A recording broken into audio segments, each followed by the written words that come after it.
Our next keynote is the chairman of the Lindbergh Foundation and grandson of aviation pioneer Charles Lindbergh.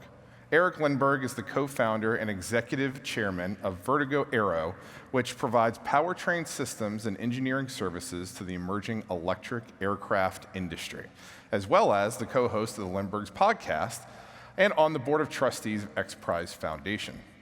Never sitting for too long, Erik can also be found climbing and skiing big snowy mountains in the wilds of Canada, exploring trails on his mountain bike, or carving unique furniture and sculptures inspired by nature. We are excited to hear about the Lindbergh Foundation's impact on St. Louis, its role in advancing technologies that are intersecting with geospatial intelligence. Please help me welcome to the stage Erik Lindbergh. Stepping up to the win, yeah, it's just the beginning. We're making the dream work, cause after teamwork, I'm telling ya, here's a plan so high. Thank you. As we approach the 100th anniversary of my grandfather's flight in the spirit of St. Louis, 2027, May 21 of 2027, we have a once-in-a-lifetime opportunity to share that spirit of St. Louis with the world. So I want to take you on a little journey and show you how the spirit of St. Louis transformed the world twice so far, and how we've teed up the opportunity to change the world again. So my grandfather moved here in 1923 to come to the national air races, or the international air races, and the pilot community welcomed him, and he ended up staying and becoming a flight instructor, and then flying as chief airmail pilot for Robertson Aircraft.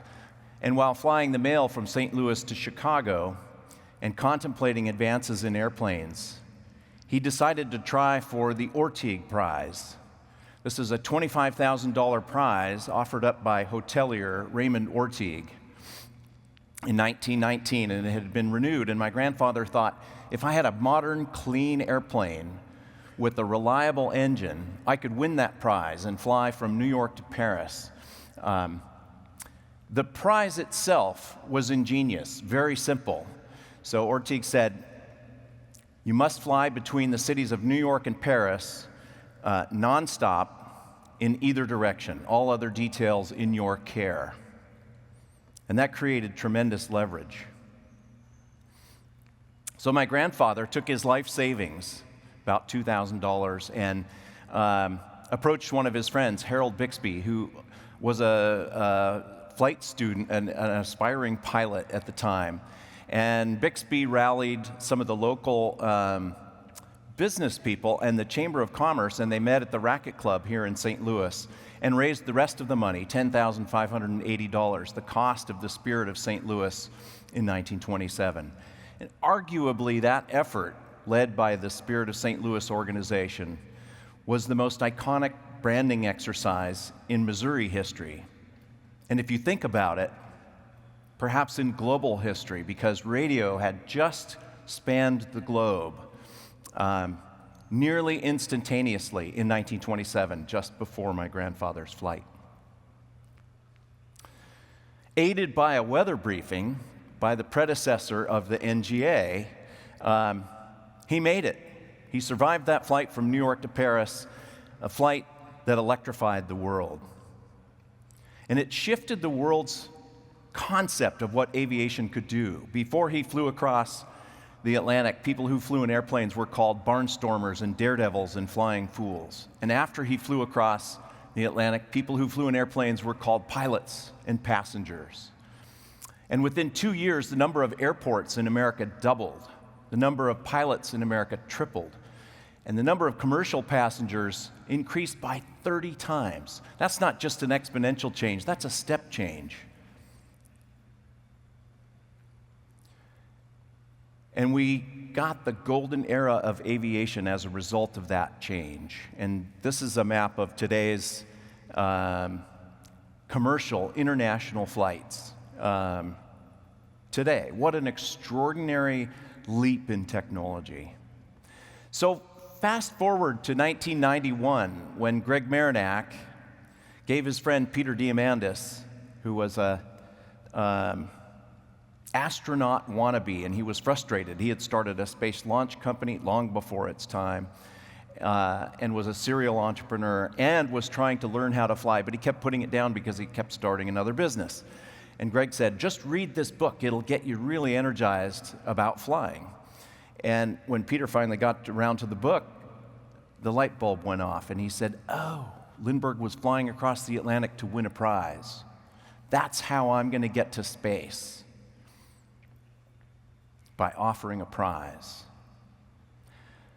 And so in 1996, my first trip to St. Louis, we gathered under the arch here, and we had 20 astronauts and the head of NASA, Dan Golden, and we announced a $10 million prize, the largest cash prize in history, to be awarded to the first privately funded manned space program that could take 3 people up into space, return safely, and do it again within 2 weeks, showcasing that it was reusable. The space shuttle cost about $750 million, and it was refurbishable. Our goal was to shift the way the world thinks about spaceflight. And borrowing a page out of the history books, we decided we needed a new Spirit of St. Louis organization for backing, because we were a nonprofit.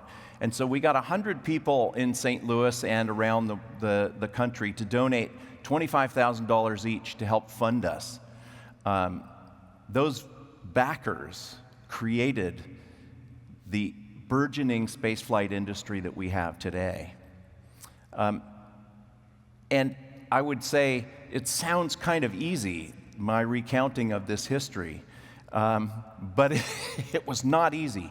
In fact, we probably should have failed. It took 9 years without a steady income stream other than begging for money and trying to get people to sponsor an untested experimental rocket ship. What could go wrong with your company's logo on that, right? All of the board members stepped in at one time or another to save the organization. In 2002, everybody had moved away to find jobs. Greg was the last person here in the office at St. Louis and the Science Center. And I called him up one day and said, hey, Greg, what do you think if I flew across the Atlantic on the 75th anniversary of Grandfather's flight? And I could raise money for the X Prize and really focus on the future of flight and maybe inspire kids. And he said, no, you can't do that. You have a young child, and there's 3,000 miles of dangerous, wet water out there. But he kept going, and he said, well, we could do this, and then we could do that, and think about this. And so we talked ourselves into it. I did a feasibility study and discovered, yeah, some guy did that flight 75 years earlier. It's probably technically feasible. I had to do a family feasibility study too, and I ran into a little buzzsaw with my family because they were concerned for different reasons, and I realized at that point that I really needed to fly across the Atlantic to break free of the chains of that heritage.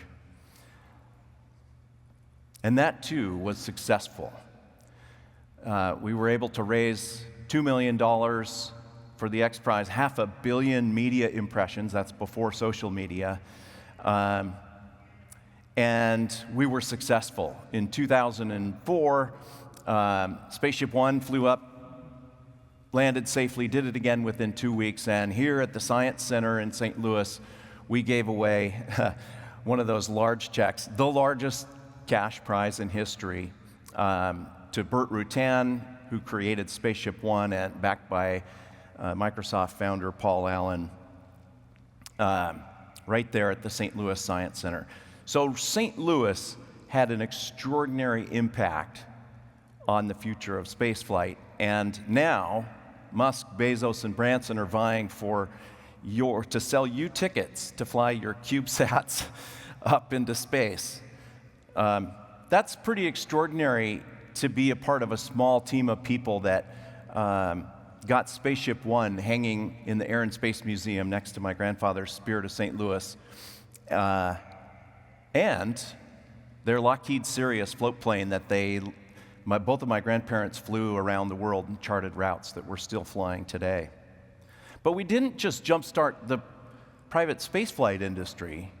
We reinvigorated the use of incentive prizes to really tackle the grand challenges facing humanity. And wearing my X Prize hat, over the last 30 years, we've given away 30 prizes, a total of $600 million in prizes either given already or active now. Examples being the Oil Spill Cleanup Prize that we started after Deepwater Horizon that changed this 50-year-old oil spill cleanup technology and accelerated the solutions to cleaning up oil. The Google Lunar X Prize, which led to private satellites landing on the moon. 3 weeks ago at the New York Stock Exchange, we gave away the grand prize for the $100 million Carbon Removal X Prize that was funded by Elon Musk. A really unique, $50 million was given to a team called Matty Carbon with a really elegant solution for removing carbon from the atmosphere and also having a benefit for agriculture. So we believe that we can change the world. So why am I here? Why are we here in St. Louis? My grandparents, shown here next to their Lockheed Sirius airplane before flying from San Diego to Washington, D.C., and then charting routes around the world and it outfitted as a float plane. They were among the first people to see large swaths of the world from above, a bird's eye view. And they saw firsthand that civilization's needs for food and water and energy could harm our quality of life, and that we needed to have a balance to protect our biosphere that we depended upon for our lives. And that balance concept was the genesis of the Lindbergh Foundation. After my grandfather died, Neil Armstrong, General Jimmy Doolittle, and other astronauts and friends at the Explorers Club approached my grandmother, Anne Morrow Lindbergh, and said, "We really think it's incredibly important right now to continue this message of balance, and we think you should start a foundation." And so the Lindbergh Foundation was just stated in 1977. We are now, as of Wednesday, 48-year-old nonprofit. We have awarded grants in our past to researchers working on breakthroughs in that balance concept. Give an example, the mako shark has a special skin that allows it to be the fastest shark in the ocean, and they were researching how to do coverings to be fast for aviation and boats, marine. We've given Lindbergh Awards to people who have exemplified a lifetime of that balance concept. Dr. Paul McCready, the father of doing more with less, and the father of human flight, flying the Gossamer Albatross across the English Channel. Looked like that thing was made with saran wrap and toothpicks. Dr. Bertrand Piccard and Dr. Sally Ride, America's first female astronaut, got the Anne Morrow Lindbergh Award. And on Wednesday, we'll be hosting an event, and we'll have Anusha Ansari, whose family backed the first X Prize and has contributed a lifetime now as CEO of the X Prize, contributing to that balance. We also have education programs. Last year, we moved to St. Louis, and we feel like that's our legacy, that's our future, and it's the spirit of St. Louis. And as we've ensconced ourselves in the community here, what we've found is that the spirit of innovation and entrepreneurship and exploration is absolutely thriving here in St. Louis. So we're also borrowing a page from that playbook, and we've started the Spirit of St. Louis 100 organization, 100 people donating $10,580, the amount of the cost of the Spirit of St. Louis in 1927, to help us establish our programs. huge thank you to those folks. That's enabled us to ramp up our STEM education program, our Lindbergh Innovation Forum talks, or LIFT, if you will, to plan for events, flight demonstrations, books, even a TV series about my grandparents' life is in the works. And if you want to talk about that, let me know after the talk. We've also hosted a brain trust for an agriculture technology X Prize. And we've been working on alternatives to jet fuel. So we've realized that sustainable aviation fuel is the quickest, most effective way to scale lower cost, lower emission fuels for the airline transport category aircraft industry. And we're attacking those barriers, and we have a prize in design right now. We just hosted our Epic STEM Challenge at Christian Brothers College High School, and Lindbergh High School also participated in that. And kudos to the Lindbergh High School middle school students who actually won the grand prize. This is where kids design, build, and fly an electric aircraft. They learn a full STEM curriculum around aviation and compete and cooperate, so a co-opetition. They break them and then they fix them. It is fantastic to see. We hope to scale that Missouri-wide over the coming years. We've hosted a brain trust for what we call the Forever Flight Alliance to help really focus on the barriers to widespread availability and adoption of SAF. And this has led to a prize design we call air fuels, which is synthetic fuels that are created in the power-to-liquid process. And the big issue here is that it's expensive and we need it at scale. And prizes are an ideal way to help industries scale that technology once it happens. So we've got a partial sponsor now for that prize, and we're looking actively for a title sponsor. We've had the great fortune of having Prince Albert of Monaco back us in this process, and as well as the X Prize, the Commercial Aviation Alternative Fuels Alliance, and National Business Aviation Association. We're gaining a lot of momentum. We're inspiring the next generation. We've hosted an event called First Families of Flight, where we brought in Wolfgang von Zeppelin of Led Zeppelin. You're supposed to laugh. He's of the Zeppelin family, the dirigibles. Cornelius Dornier, Bertrand Piccard, Prince Albert, Sergei Sikorsky, and we brought students in from the US, from Germany, and Monaco, all to look at the future of electric flight as we help to accelerate that industry. We're also producing Lindbergh Innovation Forums. This is bleeding edge technologies and thought leadership and TED-style talks that also bring in investors and help to feed the ecosystem to build businesses up and foster innovation. We're bringing both of these to the St. Louis area. So I mentioned it was incredibly empowering to get this Spaceship One hanging next to the Spirit of St. Louis, wingtip to wingtip, and to be a small team of people who changed the way the world thinks about space flight. And it was empowering. It taught us that we could change the world. And we asked ourselves, what else can we do?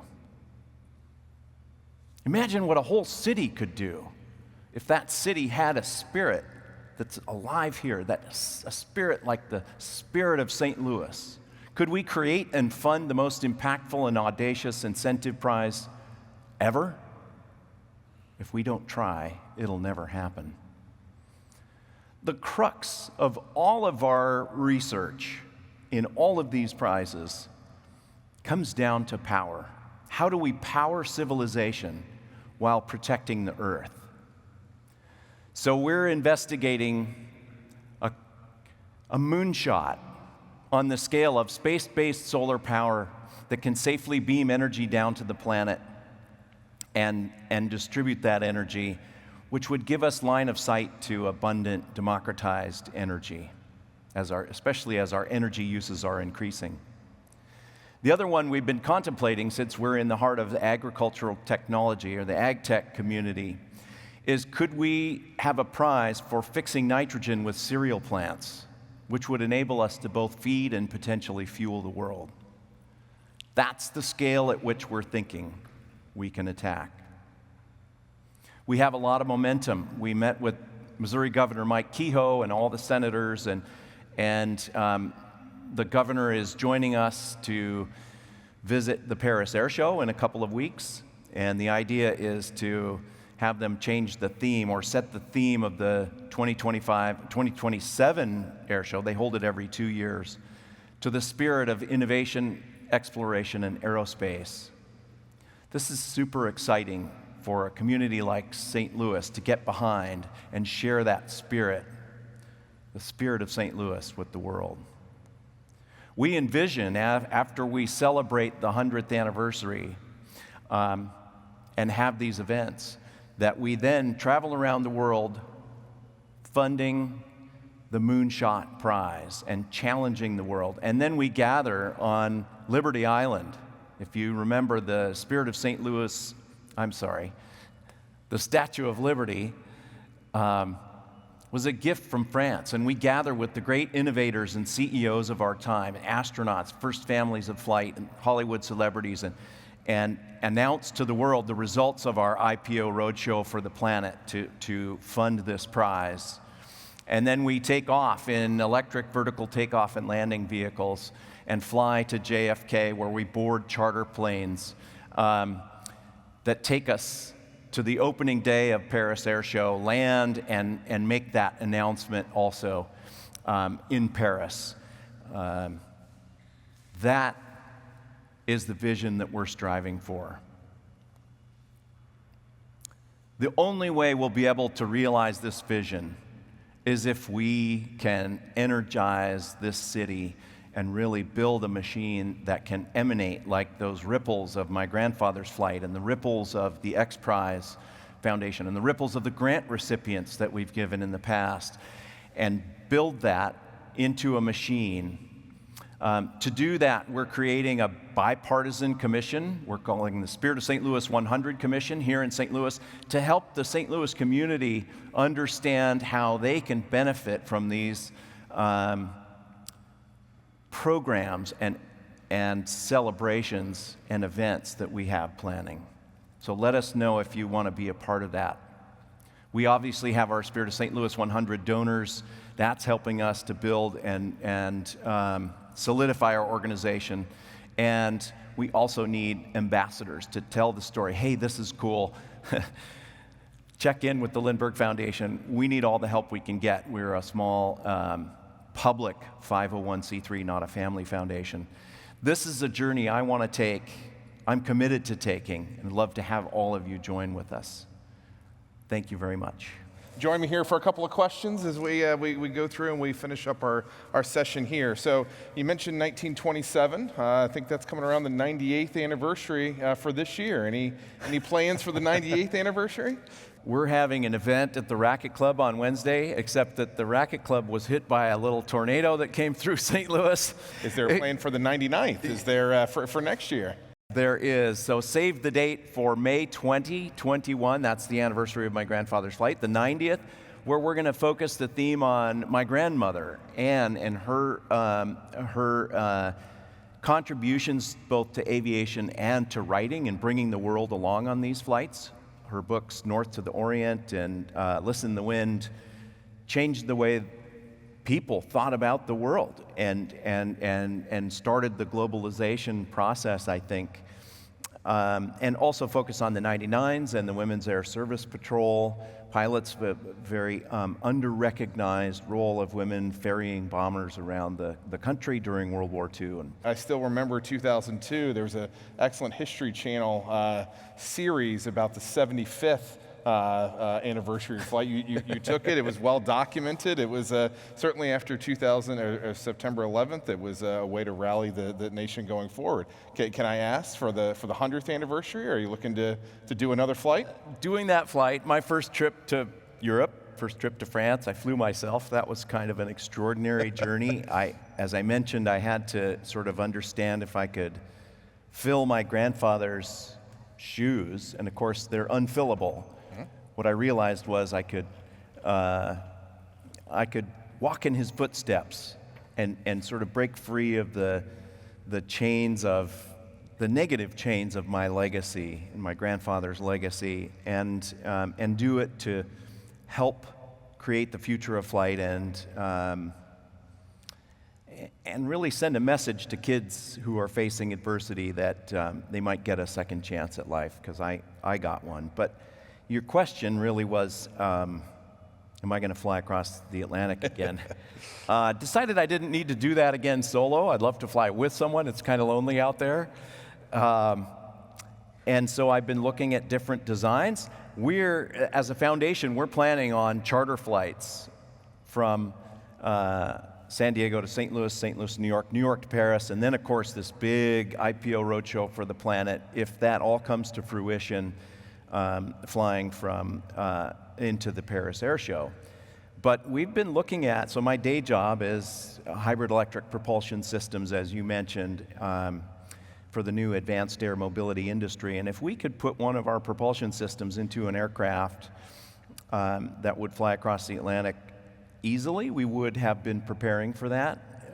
But timing is a little slow, so it would require a lot of money to jump in line and actually make that happen.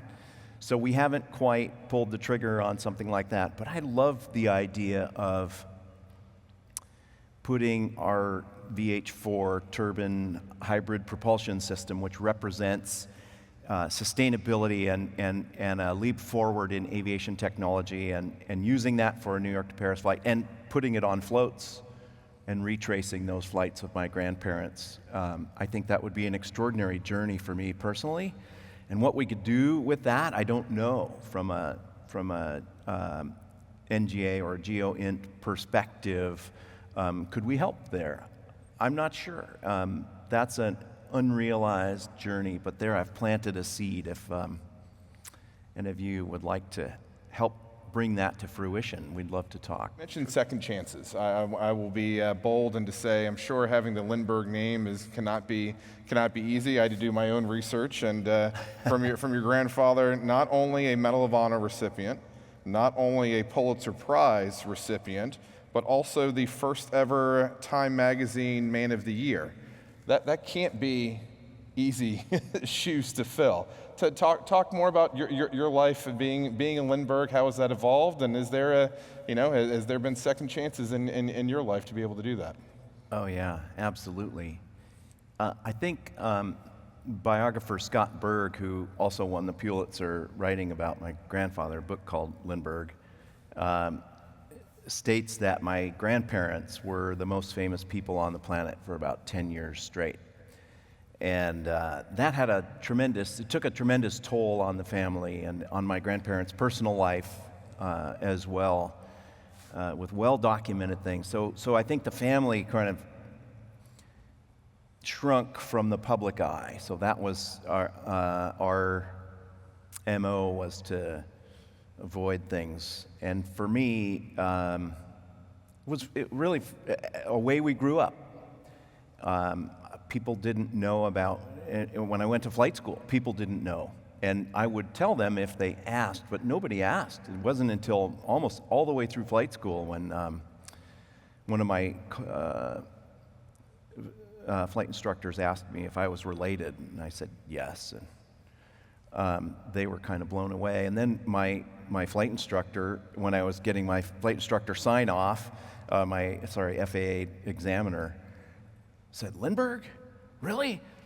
If I'd have known that," because I'd already done my flight, he ran me through the ringer. "If I'd have known that, I wouldn't have made you do the flight." And I was like, "Well, that's why I didn't tell you, because you would have either made it easy and I wouldn't know if I really cut the mustard, or you'd make it really hard." I don't want that either. Anyway, that was an interesting legacy to have.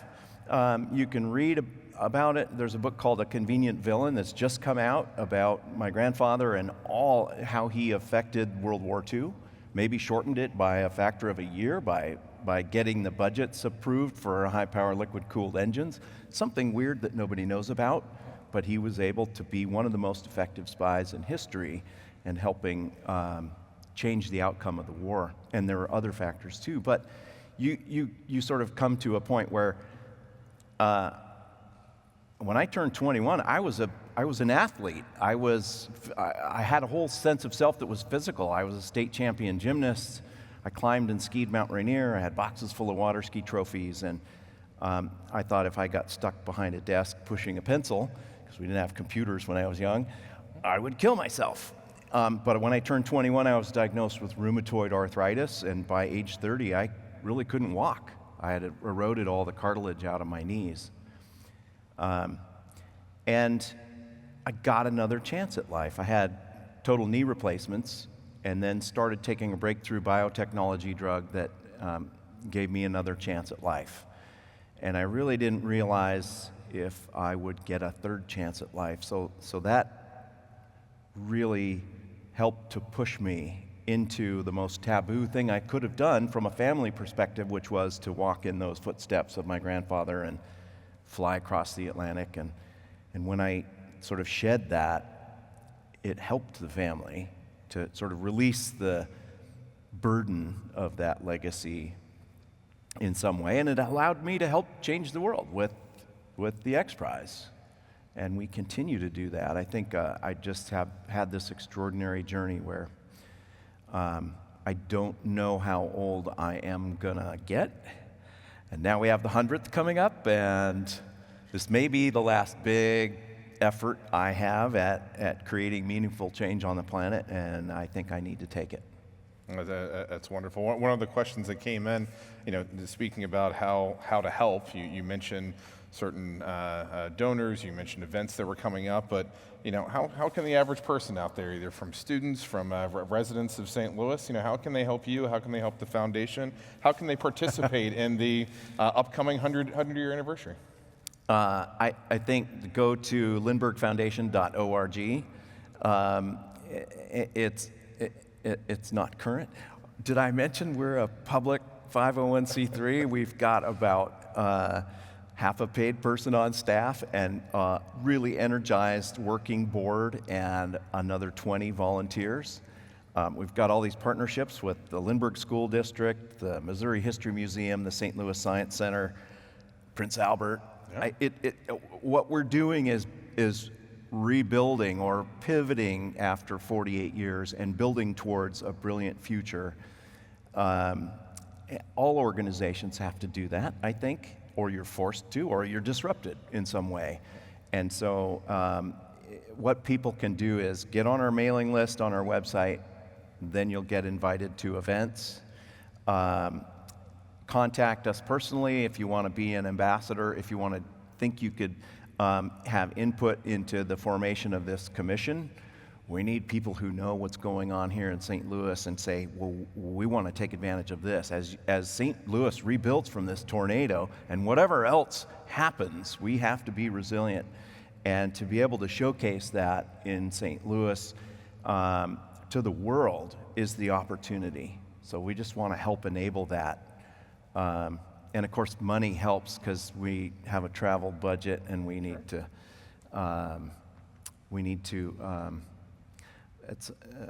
build our capacity. Essentially, if we're going to do this, we have powerful partners, but we need to be able to administer this vision. Otherwise, we could have some cool education programs and things. We know we're doing that, but I want to hit the big vision. I think there's a lot of parallels between what we're seeing in St. Louis just from a couple years ago, obviously cataloged with the NGA, with their new facility here in St. Louis, the rallying of the team, if you will, from a state, local, federal perspective. We've obviously got the congressman speaking later on. Can you talk more about just your involvement with the community? What more can, is there something that they can rally more with, obviously, change in government and leadership and people around? Is there any other rallying calls that you can stem from? Thank you. That's exactly what we need. We need people to talk to their representatives and the governor and say, we believe in the spirit that's alive and well here in St. Louis, and we want to showcase that and share it with the world. I think that's the most powerful message we could bring. And we have that momentum building, but it's the voices of more people that will really get that to cascade. At some point we'll have enough bandwidth to have t-shirts. We actually have a really cool design, Wing It, with our logo, which is beautiful, and buy a t-shirt, that kind of thing. We're just now in our infancy in building, so please go to our website, put your name on that list, and we'll start sending you quarterly updates, and that'll give you an opportunity to participate unless you want to donate now or become an ambassador. I'll tell you, when you get t-shirts, you'll have to talk with Team USGIF, because whatever t-shirt company they've used for the past 2 years, some of the best t-shirts, you all got a coupon, make sure you get it. I did get a sneak peek at the new t-shirt, and they are they're outstanding. All right, so let me change topics slightly. There was a couple of questions about your solar, I don't even want to call it experience, a proposal, a vision coming from the future. Talking about current ground-based solar, looking at the proposition of space-based solar. Anything in terms of the value statement of what can be done on land versus what can be done in space? I think there was 2 questions on your solar endeavor. Any more that you can expand on, or what's the path forward there? I'll say this. I'm not an expert. I just play one on stage. You and me both. However, when I first got involved with the X Prize, I thought, why do we need to spend $10 million in space when we have all these problems here on Earth? And as I talked to the astronauts, I realized that just the vision of seeing our planet from space, the overview effect, as they call it, was incredibly valuable. And maybe we could learn about closed-loop living systems that would help us continue on the planet until we find another habitable planet, which might take 1,000 years, but who's counting? One of the donors to the original New Spirit of St. Louis organization to help us build X Prize wrote a book called Space Solar Power. And I read his book and went, oh my God, if we have cheap enough launch vehicle services, we could build and assemble, maybe with in situ resources from the moon or whatever, space-based solar power satellites. And that tipped me over the edge. I realized, oh my God, we have to do space. We have to make space cheaper in order to realize, the benefits of taking heavy industry off of the planet. Even now with all the solar energy we have, 80% of our energy comes from burning stuff. That's probably not sustainable forever. So how do we transition? Space-based solar power is one. That's one way. I know that nuclear is starting to come back on. We're probably going to need a combination of all of these things. But what we do at the X Prize Foundation and in this partnership, we look at the barriers. We talk to the experts. We really decide where those barriers, the pinch points are, and then we design prizes around that. And then the prize, then we look at it from a standpoint of how do we smooth and smooth the regulations around that. We did this with the original Ansari X Prize. The FAA, Office of Commercial Space Transportation, said private ballistic trajectories within the United States, we don't think so. And we said, well, okay, our teams, we have 27 teams, they're going to fly out of Saskatchewan and Kazakhstan and Woomera, Australia. And Marion Blakey, the head of the FAA at the time, to her credit, said, no, we want to do this here in the United States. We want to own this. And that was huge. Helped us to streamline the rules and regulations to the point where we now have this burgeoning private spaceflight industry. So we utilize experts to design these prizes. We talk to everyone we can around the industry and understand where those pinch points are, use an incentive prize. And usually in the process of designing that, funders will step in and say, yeah, we want to take title sponsorship of that. Sometimes we can't get it funded. The space-based solar power satellite prize, we do a visioneering with X Prize every year, and it's won, but we couldn't find the funding for it. And there's just a limit of how much you can do when you've got another prize that does get funding because someone's passionate about it. Sure. So I don't know how to quantify the difference between the land-based energy and the space-based energy, but I think it's probably going to be a combination of the two. And if we can move heavy industry off of the planet, maybe we should understand if that's feasible and works. And if we can, it might give us line of sight to abundant, clean energy. And it all starts with an idea, right? Which doesn't seem like there's no shortage of ideas. They're certainly being thought of, and sometimes it's like even with Graham, the craziest ideas at first are coming reality and can change the way that we do things going on. You did not say this comment, but I did get a chuckle here. Again, not from you, but I am laughing here. Why not ask the public to give $100 each starting the 4th of July 2026 till the end of 2026? Then use the money to award a prize on 21 May 2027. You didn't say it, but we'll throw that out. Not a question, but it's I love it. Hey, could I keep that? Yeah, here. This is Let me yours. keep that note. On official USGIF paperwork here. I love it. This is I love it. good. Please join me in thanking Erik Lindbergh being with us today. Thank you again so much.